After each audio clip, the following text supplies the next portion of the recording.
She posted, "Finally free from toxic men, after ending things via text."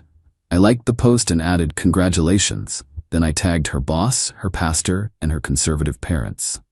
Her frantic DMs started rolling in when she realized what photo was still on her profile. I, 39 male, got dumped via text message 3 weeks ago by Monica, 35, after 2.5 years together. No warning, no conversation, just a text at 11 a.m. on a Wednesday while I was at work. This isn't working anymore. I need to focus on myself and my spiritual journey.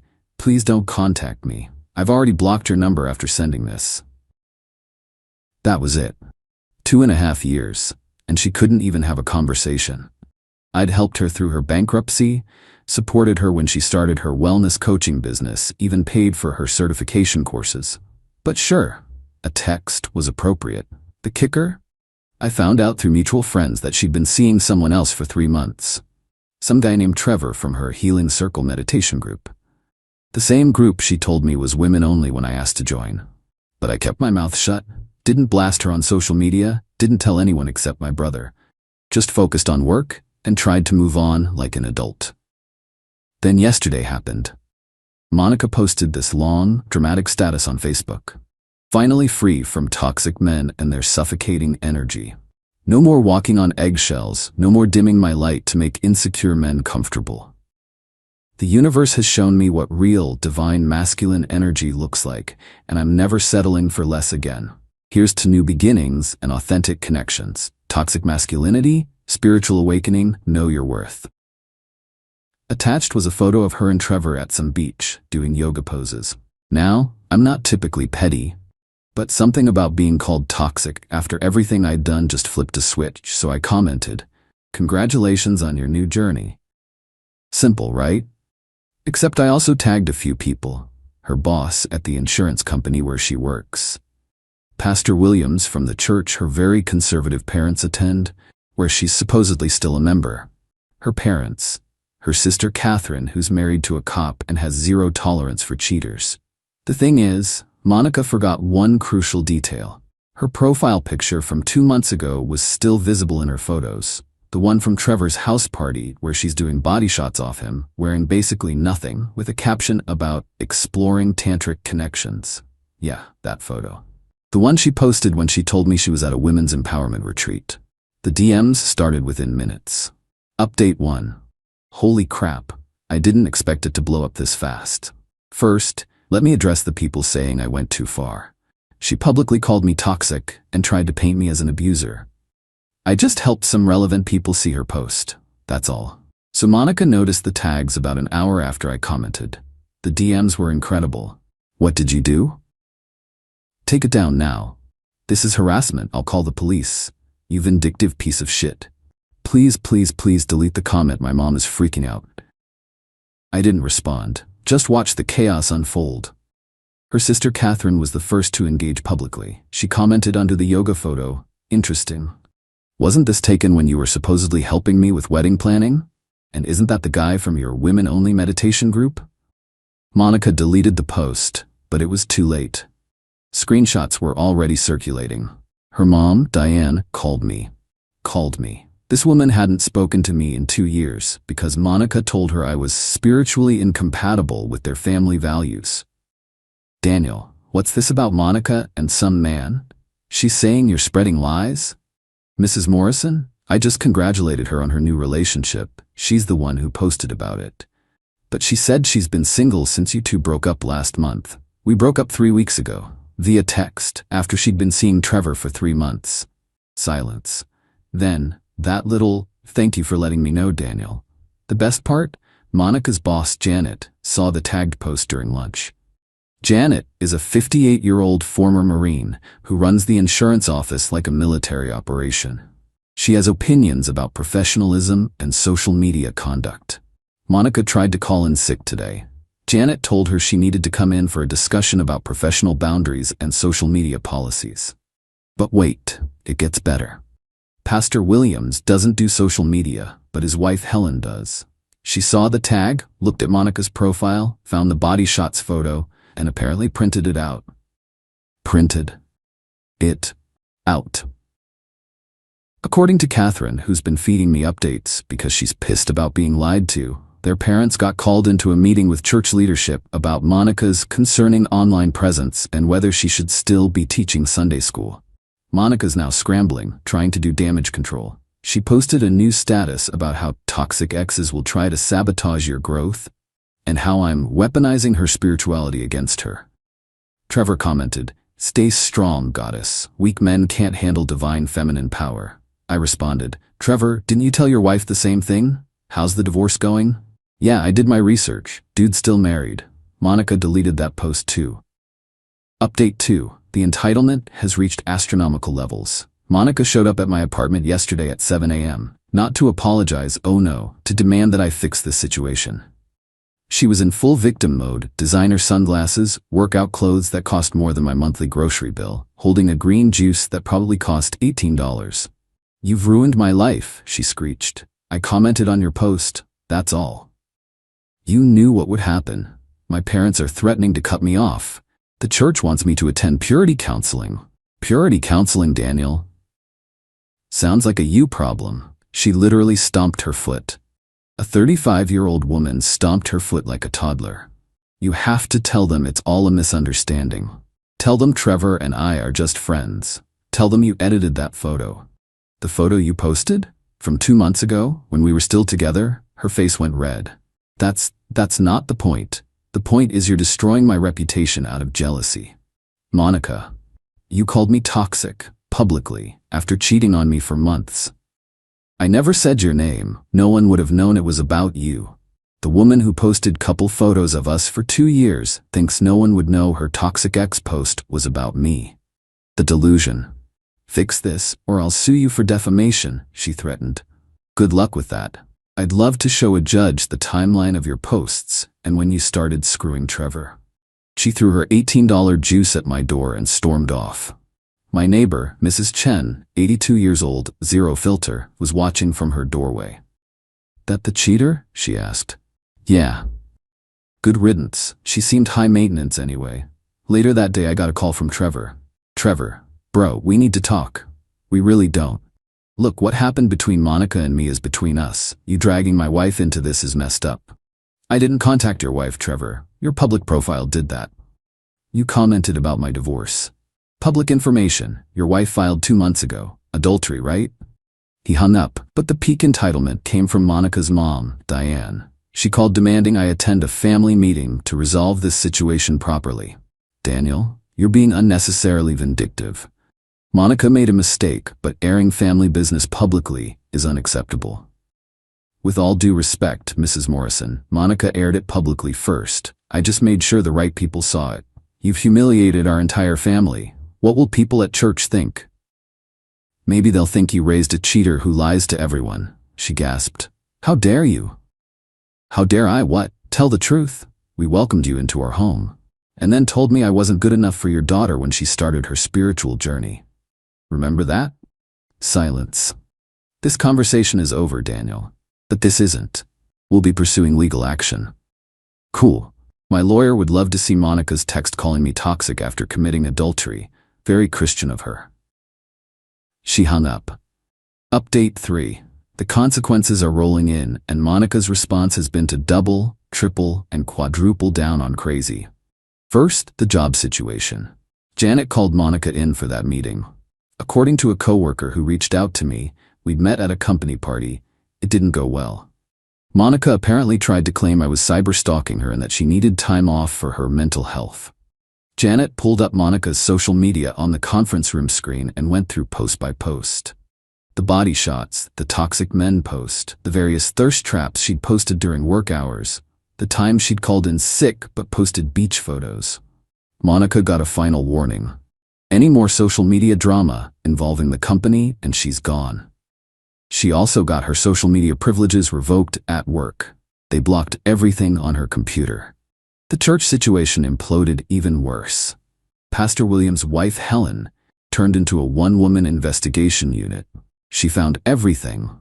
The tantric workshop photos, the sacred sensuality posts, the fact that Monica had been charging people for spiritual healing sessions that were basically her doing tarot readings in lingerie on OnlyFans Lite. Monica got removed from teaching Sunday school and strongly encouraged to attend a 3-month restoration program for people who've strayed from the path. Her parents? They didn't cut her off entirely, but they did cancel paying for her apartment. The one she'd convinced them was necessary for her safety after leaving her toxic relationship. But here's where Monica went full nuclear. She created a GoFundMe. I'm not kidding. The title was Help a Spiritual Warrior Recover from Narcissistic Abuse. The description was a masterpiece of delusion. My ex-boyfriend has systematically destroyed my life after I found the courage to leave his toxic influence. He's turned my family against me, sabotaged my career, and damaged my reputation in my spiritual community. I'm now facing homelessness and job loss because I chose to follow my authentic path. Please help a survivor rebuild her life. Goal: $30,000. She shared it everywhere. Tagged mutual friends, old classmates, everyone. My brother called me laughing. Dude, did you see this? She's really trying to crowdfund her breakup? I didn't even have to respond. The comment section did it for me. Catherine, her sister, Monica, this is insane. You cheated on Daniel for 3 months. Stop lying. Janet, her boss, this is highly inappropriate. See me Monday morning. Helen, pastor's wife, this is bearing false witness. I'm deeply disappointed. Even better, Trevor's wife commented, interesting. My divorce filing says my husband spent $8,000 on spiritual retreats with you. Maybe ask him for money? The GoFundMe got reported and taken down within 6 hours. Monica's response? She went live on Instagram crying about the patriarchy silencing divine feminine voices and how everyone was enslaved by traditional religious programming. Her dad texted me, Daniel, I'm sorry. We didn't raise her to be like this. Thank you for opening our eyes. Plot twist. Trevor ghosted her, completely disappeared, blocked her on everything, moved out of his apartment. He was getting divorced anyway, and according to his LinkedIn, took a job 3 states away. Monica tried to show up at his gym, his favorite coffee shop, even staked out his mom's house. His mom called the cops. Update 4. Just when I thought Monica had hit rock bottom, she pulled out an industrial drill and kept digging. She joined a Warrior Goddess Healing Circle, $500 a month membership, and decided the real problem was that she hadn't fully activated her divine feminine rage. This manifested in her creating a TikTok account where she posted daily videos about surviving narcissistic abuse and reclaiming your power from toxic masculinity. She never used my name, but she'd drop enough details that anyone who knew us would know exactly who she meant. My ex was so threatened by my spiritual growth that when I finally left, he tried to destroy me financially and socially. Toxic men will weaponize your own family against you when you choose yourself. The patriarchy supports abusers. That's why my ex still has his job while I'm being persecuted. The videos were getting thousands of views. She was building a whole following of women cheering her on, calling me trash, sharing their own toxic ex stories. I stayed quiet until she made a crucial mistake. In one video, she mentioned specific dates and showed receipts, screenshots of our old texts that she'd edited. But she's not tech-savvy and didn't realize the metadata was still visible. My buddy Craig works in IT and helped me extract the original conversations, the ones where she was texting Trevor while telling me she was at her mom's, the ones where she was planning a weekend getaway with him while I was paying for her car repairs. I didn't post them publicly. Instead, I sent them to Catherine with a simple message, in case she tries to claim these are fake. Catherine went nuclear. She created her own TikTok response. This is my sister Monica. She's claiming to be an abuse victim. Here's the truth. And she laid it all out. The cheating, the lies, the fact that Daniel, she used my name, had paid for her certifications, supported her through bankruptcy, never once raised his voice or hand to her.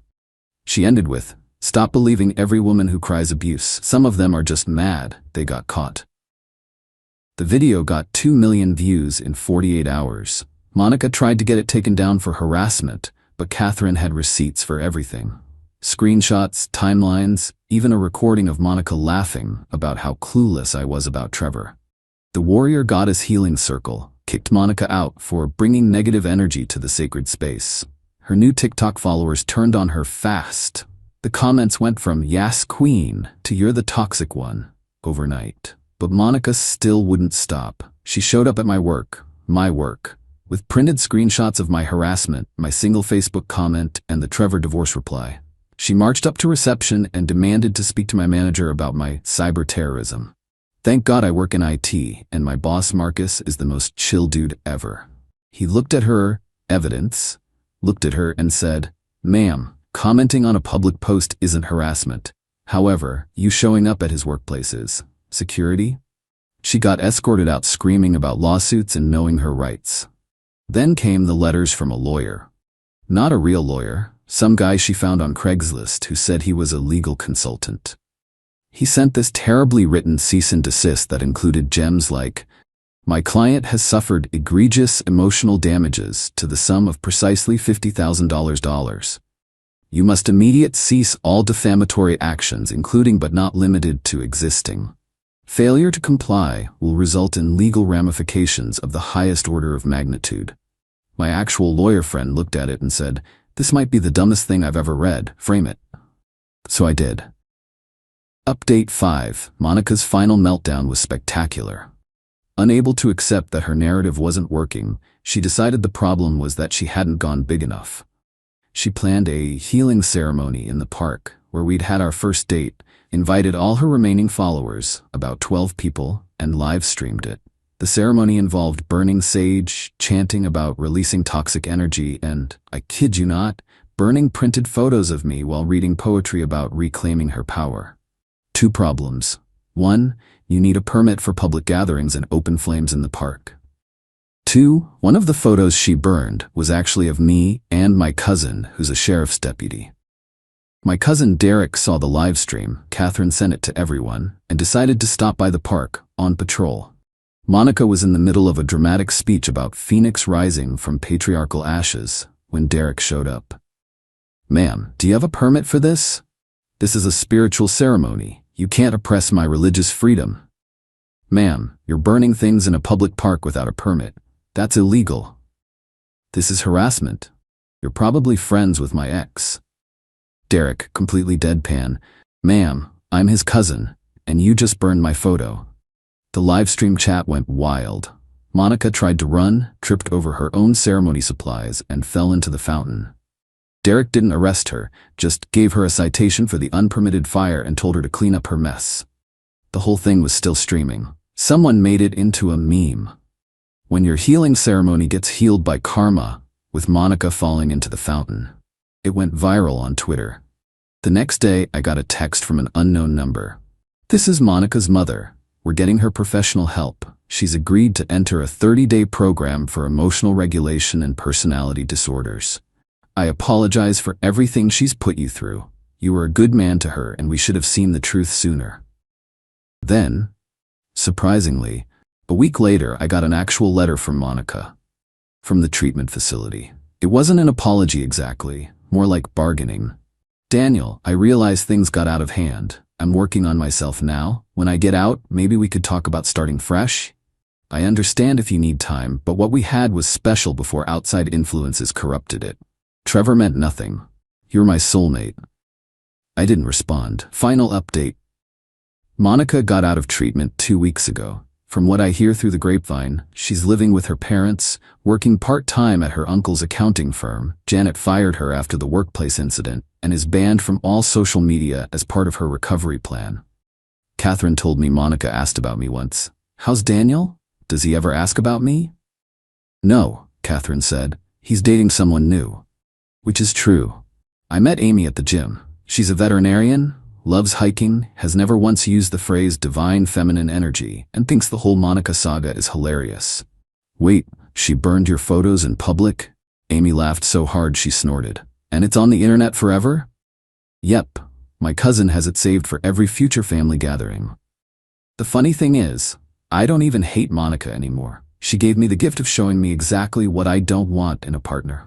The victim complex, the entitlement, the inability to take responsibility, all red flags I'll never ignore again.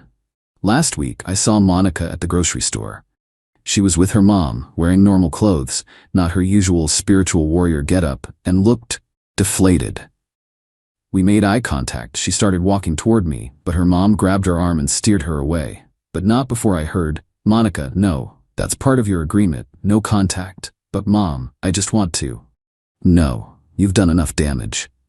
I finished shopping, and when I was loading my car, I found a note under my windshield wiper. "I'm sorry, M."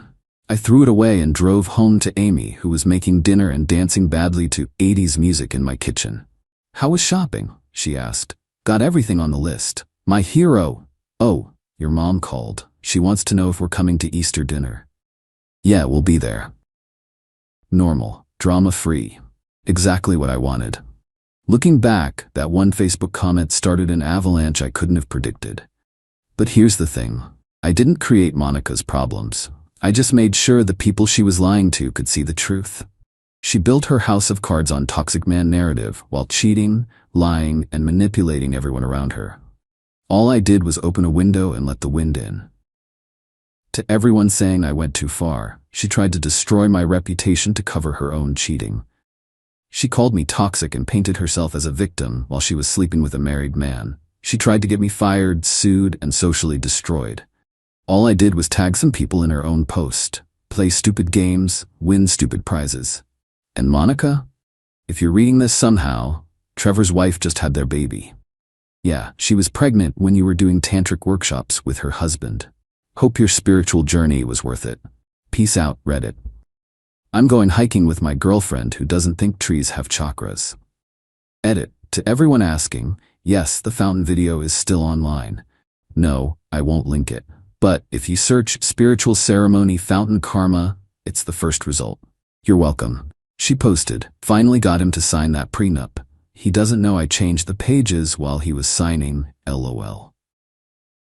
I commented, "Actually, I filmed the whole thing." Then I showed my lawyer the video proof of document fraud and her own confession post. When her attorney withdrew from representing her after seeing the evidence, I, 31 male, am about to blow up my entire relationship, and I'm weirdly calm about it. Been with Vanessa, 29, for 2 years, engaged for 6 months, weddings in 3 weeks. Or it was. Her parents are loaded. Dad owns a chain of car dealerships. Mom doesn't work but calls herself a lifestyle consultant, whatever that means. They insisted on a prenup before gifting us house money. Fine.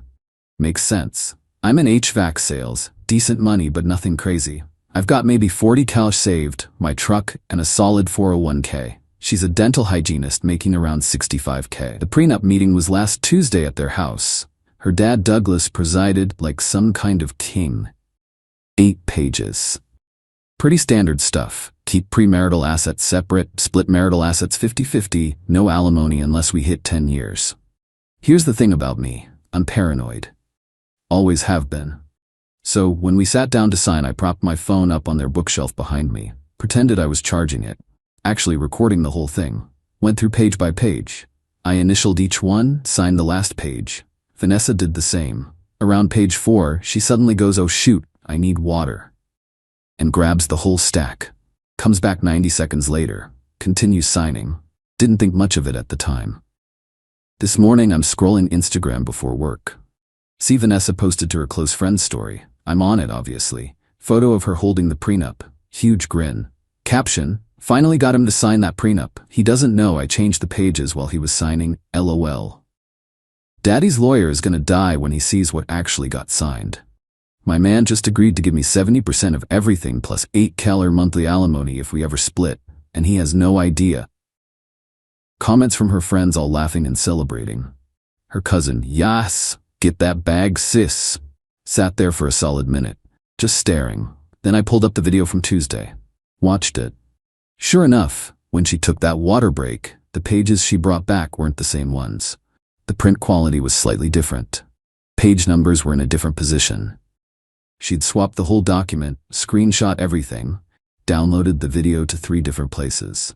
Then I commented on her Instagram post, "Actually, I filmed the whole thing. See you in court." Deleted Instagram. Blocked her number. Called my lawyer. It's 9:47 a.m. and I'm sitting in Dennis Kowalski's office watching him watch the video for the 3rd time. "This is the stupidest crime I've ever seen documented," he says. "She literally confessed online." "So what do I do?" "Well, you're not marrying her. That's step 1. "Yeah, that's definitely step 1. Update 1. Holy hell, the last 48 hours have been insane. So after I commented, actually I filmed the whole thing on Vanessa's post, she deleted it within 10 minutes. Too late though, I had screenshots and screen recordings of everything, including all the comments. She called me 23 times Tuesday morning. I was still at Dennis's office, didn't answer any of them. Dennis drafted a letter to her and her parents. Basically, we have video evidence of document fraud. We have social media confession. The prenup is void. Wedding is canceled. Consider this notification of potential criminal charges. Sent it certified mail, also emailed it. I went home. The apartment we share, my name on the lease, she moved in 8 months ago. Packed all her stuff, everything. Clothes, shoes, that stupid decorative pillow collection, her bathroom products, all of it. Took me 4 hours. Stacked it all in the living room. Changed the locks. Cost me $180. Worth it.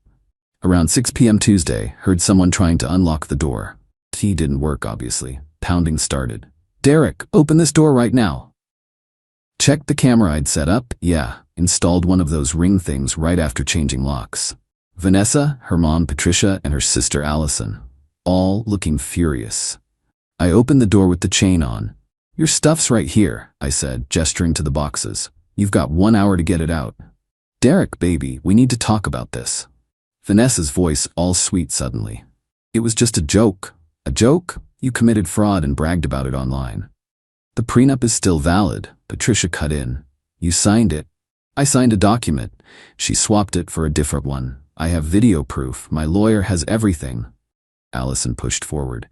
You can't just kick her out. She lives here. She's not on the lease. I can absolutely kick her out. 1 hour. Start moving boxes. Vanessa tried the crying thing. Where am I supposed to go? Not my problem anymore. You committed fraud against me. Figure it out.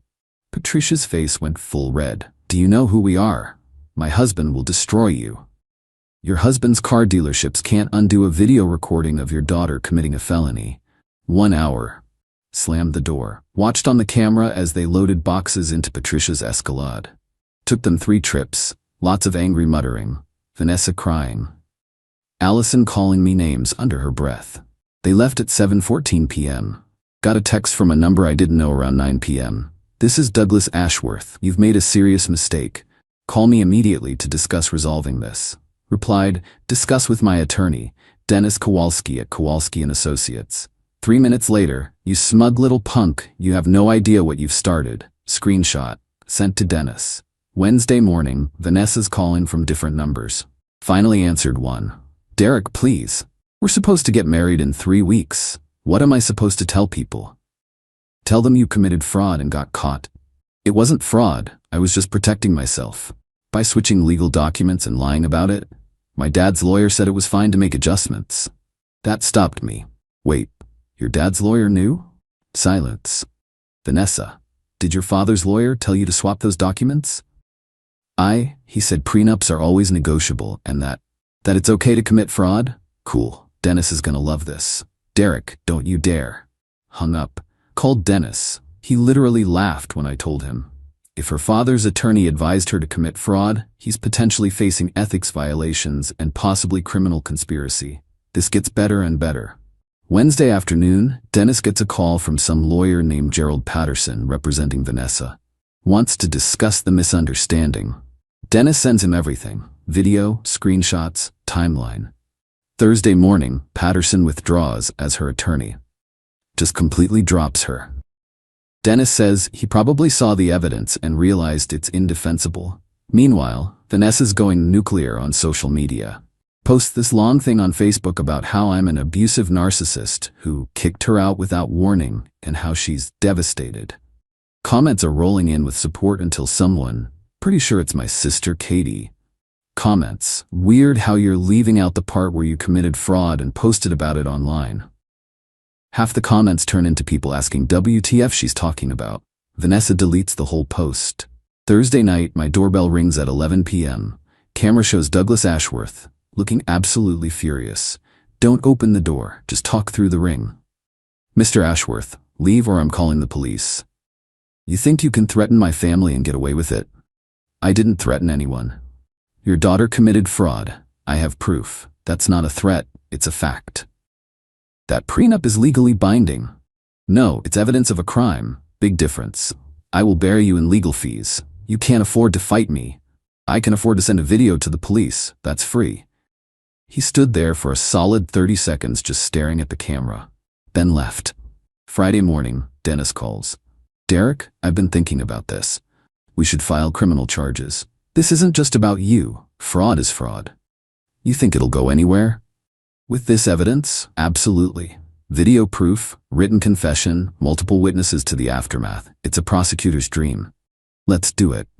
So yeah, we're filing charges Monday. Wedding would have been 2 weeks from Saturday. Instead, I'm pressing charges against my ex-fiancé for fraud.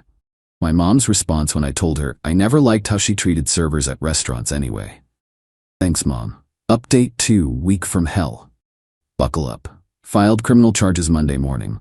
Dennis walked me through everything with a detective named Rodriguez. Showed him the video, the Instagram screenshots, the timeline. His face went from professional to entertained real quick. This is the dumbest crime I've seen this year, he said. She recorded her own confession. That's what my lawyer said. Your lawyer's right. We'll pass this to the DA. With this evidence, they'll probably pick it up. By Monday afternoon, Vanessa's blowing up my phone from every number she can find. Finally answered because I was curious how she'd spin this. Derek, the police called me. You actually filed charges? You committed fraud, Vanessa. What did you think would happen? This will ruin my life. I could go to jail. Maybe don't commit felonies then? You're supposed to love me? We're supposed to get married. We were supposed to get married until you decided to defraud me and brag about it online. It was a mistake. Which part? Swapping the documents, bragging about it, or getting caught? She just screamed and hung up. Tuesday, things escalated. Got a call from my boss, Frank. Derek, HR needs to talk to you. Someone sent an anonymous email claiming you've been sexually harassing coworkers. My stomach dropped. What? That's completely false. I know it is. You've worked here 6 years, never had a complaint, but HR has to investigate. Just be prepared. Talked to HR for an hour. They asked about every female coworker. Did I make comments? Inappropriate jokes? Touch anyone? No, and hell no. HR lady looked uncomfortable. The email was very detailed. Claimed you made comments about multiple women's appearances and made one of them uncomfortable at the Christmas party. Which one? They didn't say. Because it's made up. Ask any of them. I've never done anything remotely like that. She said they'd investigate. I left feeling sick. This was clearly Vanessa or her family trying to screw with my job. Called Dennis. He said to document everything. Wednesday morning, I find my truck. All 4 tires slashed. Security footage in my apartment parking lot, conveniently, malfunctioned according to management. Police report filed, $800 in damage. Cops asked if I suspected anyone. Told them about the ongoing situation. They wrote it down, said they'd look into it. That afternoon, my sister Katie calls. Derek, you need to see this. She sends me a screenshot. Some Facebook post from Patricia, Vanessa's mom, about how her poor daughter is being harassed by a controlling ex-boyfriend who won't accept that the relationship is over.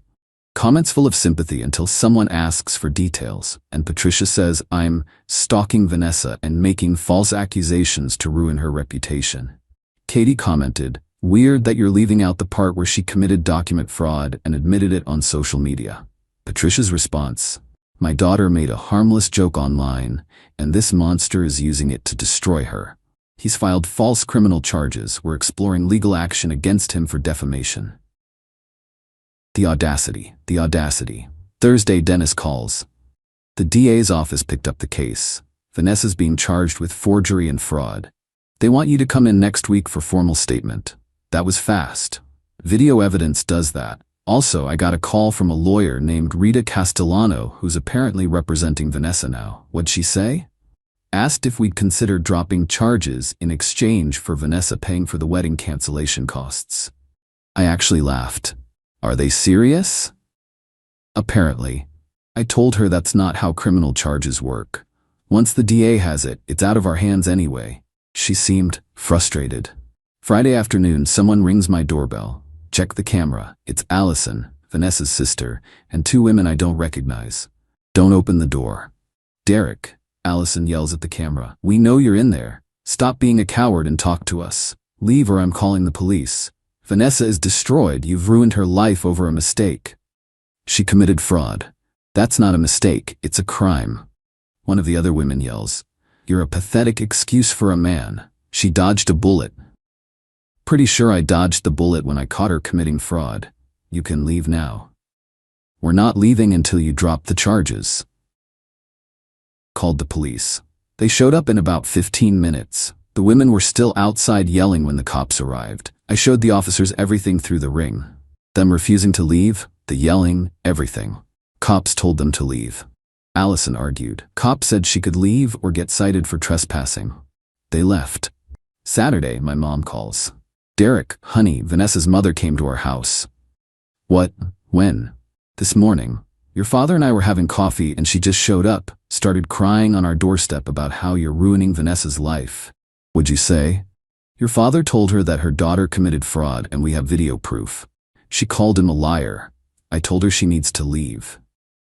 She said we raised a monster who can't forgive a simple mistake. Mom, I'm sorry she came to your house. Derek Raymond Collins, don't you dare apologize. That woman raised a criminal. We raised you right. Your father told her if she comes back we're calling the police. Love, my mom. Sunday, yesterday. Got an envelope slipped under my door. Inside a check for $75,000 made out to me. Typed note. Final offer. Drop all charges. Sign enclosed NDA. Move on with your life.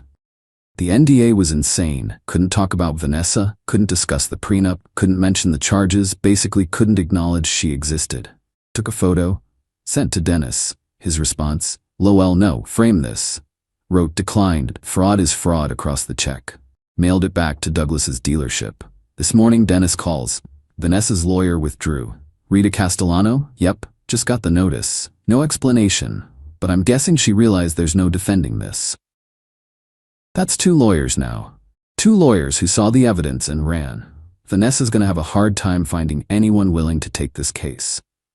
The wedding was supposed to be this Saturday. Instead, I'm waiting for Vanessa's arraignment and watching her family have a collective meltdown.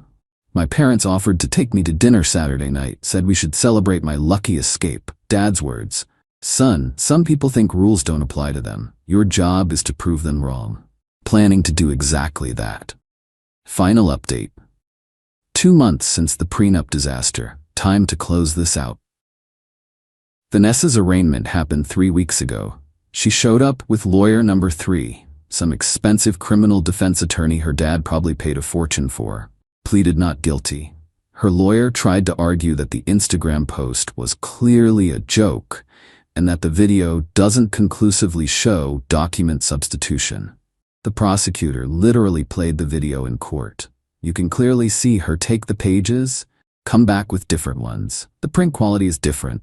The page numbers shifted position. Judge was not amused. Set trial date for January. Bail conditions included staying away from me and my family. But here's where things got really entertaining.